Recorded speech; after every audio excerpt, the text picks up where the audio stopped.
The world of hydrogen is moving fast. A lot of projects are announced, but which one are real? Which one are just fantasies? When are they happening? How can you be part of it? And what does it have to do with the Olympics? Here to explain are Jurg Giegler and Dorine Bosman. Good afternoon. Good afternoon. Take us into the world of hydrogen. Thank you. Hello, everybody. It's great to be here on behalf of a few companies. Hang on.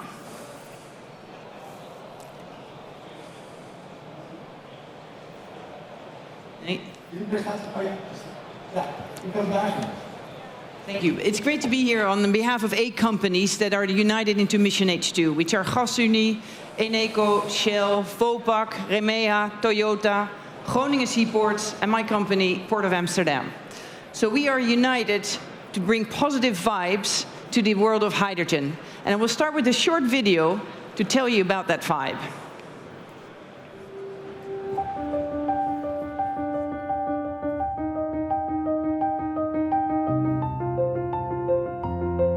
Top athletes know it. Choosing the right direction at the right time, as well as teaming up with others, are essential elements to maximize performance at the Olympics in Paris.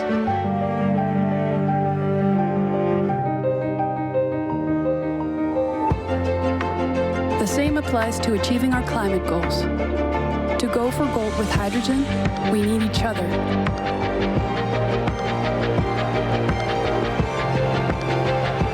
Together, we'll make Holland the hydrogen nation by 2030. Find out how at missionh2.nl and put yourself on the map. So good afternoon. I hope you got a bit inspired because, like the Olympic sport athletes that Mission H2 represents, we know that the path to green hydrogen is a path of perseverance, a path of practice makes perfect, and a path where people unite in power towards a single goal, a golden goal. Now for us, that golden goal is creating a hydrogen market, green hydrogen for Europe that will fuel heavy industries as well as mobility. Think aviation fuels, shipping fuels, or heavy road haulage. And we believe that the Netherlands has all the systems, the know-how, and the assets in place to be that gateway for Europe.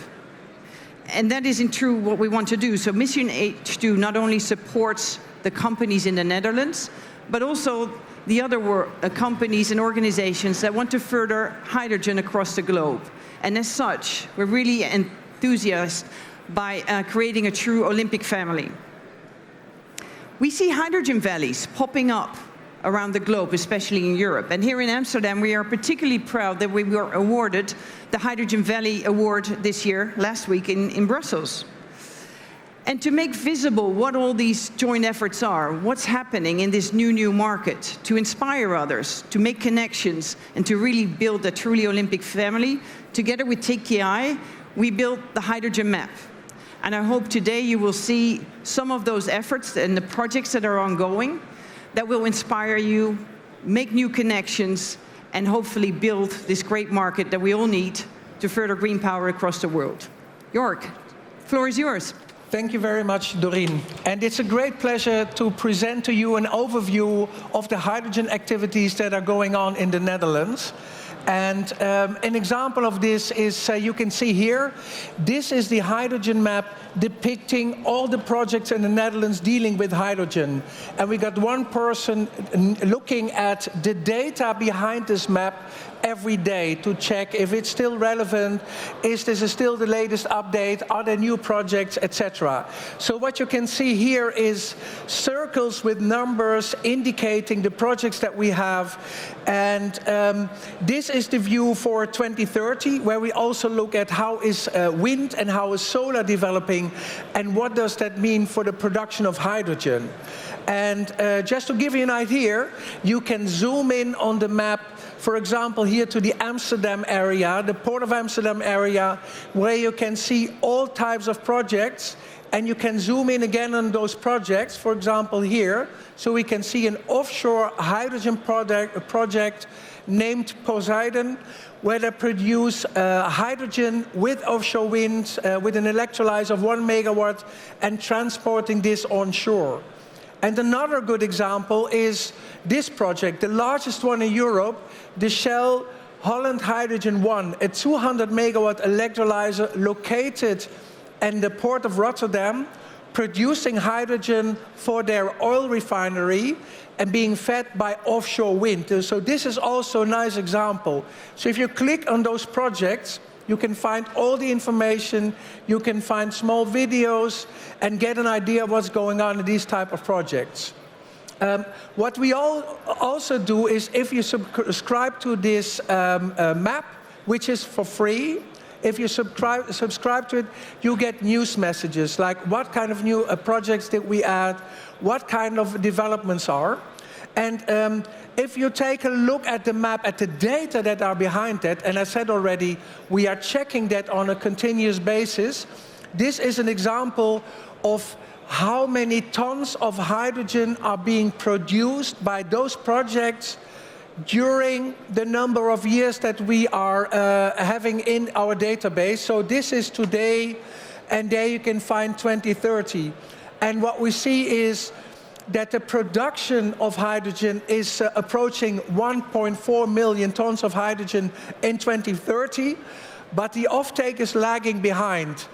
Of course, this is because the offtake projects, we don't have enough projects yet in our database, but that's also reality. We see that at the moment, the development of hydrogen is very much production-driven and not yet demand-driven, but we are confident that that will change, especially with the hydrogen tenders from the European Commission, but also from H2 Global taking off around now. Then, when we take a look at in what kind of stage are all those projects, you can see here a map again, the number of projects, and you can see we are approaching 300. The number of years, today, 26, 28, 2030. And the green ones are those projects that are operational. So if we talk to the projects and we ask them, when will you be operational? You can see that from 300, nearly 300 projects, 90% will be operational in 2030. But again, the data are being checked continuously, but you know, we should say that there are a lot of ambitions behind the data. So if this is going to happen, if I have to make a guess, I would hope that still if half the projects would be realized, would be operational in 2030, then we can still achieve our ambitions. So just to give you a flavor of what we have in the map, I already said at the moment 271 projects with more than 700 project partners. 21%, so 56 projects are operational, and we see many projects focusing either on end use or on hydrogen filling station, the hydrogen refueling station. So a lot of mobility projects, you can see it at the bottom, 124 mobility projects. We have around 80 looking at energy production from using green hydrogen. 33 projects are in industry, so the use of hydrogen in industry, and 15 are in the built environment, the use of hydrogen in buildings. And what we also see is that a lot of the projects focus on production of hydrogen, so that's why we come to the 1.4 million tons in 2030. We get about 10 new projects per month, and maybe this is interesting. The total pipeline of production projects for green hydrogen in this database is 17 gigawatts. And the ambitions of the Dutch hydrogen community is 4 gigawatt of electrolyzer capacity in 2030. So on the one hand, we can conclude we have enough projects in our pipeline to realize our ambitions. On the other hand, we see that projects are being developed too slow. They are dealing with high cost of equipment, very innovative nature of the project, as well as high cost of electricity. So, you know, we really think that something has to change in the policy to make sure that we achieve that target. But the good news is the pipeline, you know, it's filled with many, many projects. So what we will do is we will keep on monitoring those projects to make sure that we're always on top of this. to make sure that the conditions to realize those projects, that they will be met, and thus that we can achieve our targets of producing 4 gigawatts of, or having 4 gigawatt electrolyzer capacity in 2030, producing nearly 500,000 tons of green hydrogen. And we are confident that we can do it, but we need the Dutch government and the European Parliament Commission to help us to realize those targets. So I would say, if you are from the Netherlands, you're not on that map, contact us. You can find the details here, and we make sure that you're put on the map. Again, it's for free. We will finance it and make sure that you're on the map, because we want this to be the map of the Netherlands as far as hydrogen is concerned.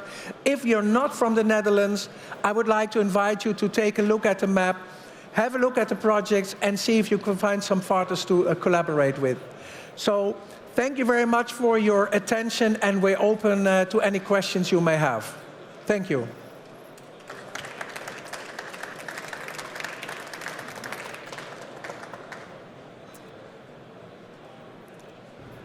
Any questions?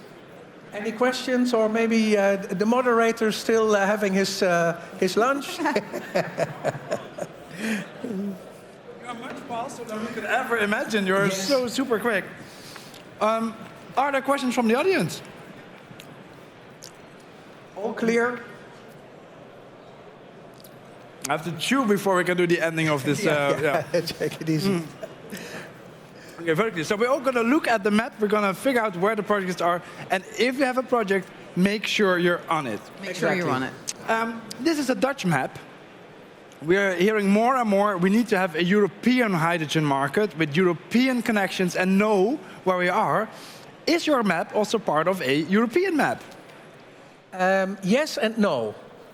In this map, there's only the data of Dutch projects, because this is really a big enterprise, and we got one guy working nearly every day on the map to make sure that the data are in, and behind that we got the software guys making sure, and girls making sure that everything works. However, we also supply data to a European database that's also giving an overview of all projects. But because we have our act together here, we started this already 4 years ago, collecting the data. So we have a very good overview of what's happening. So we also have to be careful that the European database is not being biased by the large amount of data from the Netherlands. So I think we need a couple of years to have a sort of a true overview of what's happening in Europe. So that's certainly our aim, to see, can we collaborate with other countries to make this a European map. In what way, it's good to have a map that you know what the developments in the market are. In what way do you hope that this map will also influence and shape the market? Well, that's exactly right. I mean, this map is also meant to inspire others. And this hydrogen market is not confined to a single country. In fact, well, I'm from a port, so a port by definition imports, exports, make sure that a lot happens in the local ecosystem. And all the efforts that we now put into hydrogen is to building those connections, building the whole supply chain, connecting producers with transporters, with the end users, with the storage and tank farms, with the traders. So by definition, this is truly an international market. Should the map also inspire me to perhaps make my facility at a different place? Because as here on the map, there's supply at that place, or there's demand at that place. Should it influence the market, the map that you make? Well, I'm not sure if it's a matter of influencing the market, but it's facilitating the market. Just to give you an example, I'm sometimes being approached by people saying, this is so interesting, the hydrogen market, I would like to have a job in that. Like, I cannot say to them, call this guy or this woman every day. So what I tell them is, look at the map, make an analysis of the 700 partners that are in there, so you know that they are dealing with hydrogen, and just contact them, because you can find the contact details in the map, in the database. That's one example. Another one is that people say, we have a product that's interesting for electrolyzer producers or manufacturers.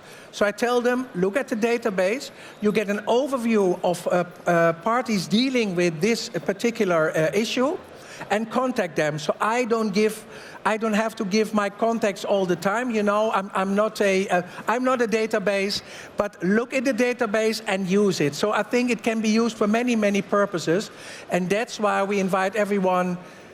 Contact us, make sure that you're in this database so that you can be found and that you can find your partners. Now we have the whole hydrogen market together, but people keep saying the hydrogen market is part of the bigger energy transition. If you could put one other thing on your map, electricity production or other things, what would you put on the map next?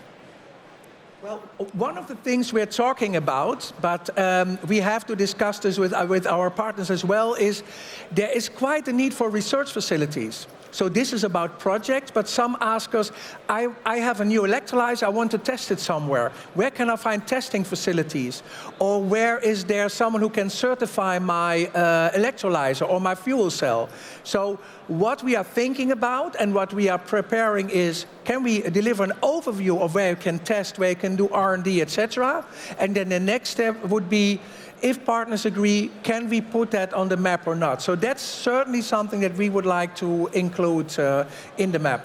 And I think what would also be useful on the map is to have the infrastructure. So where the port, where the tank facilities, where are the pipelines, where are the big cables, electricity cables coming from offshore or onshore.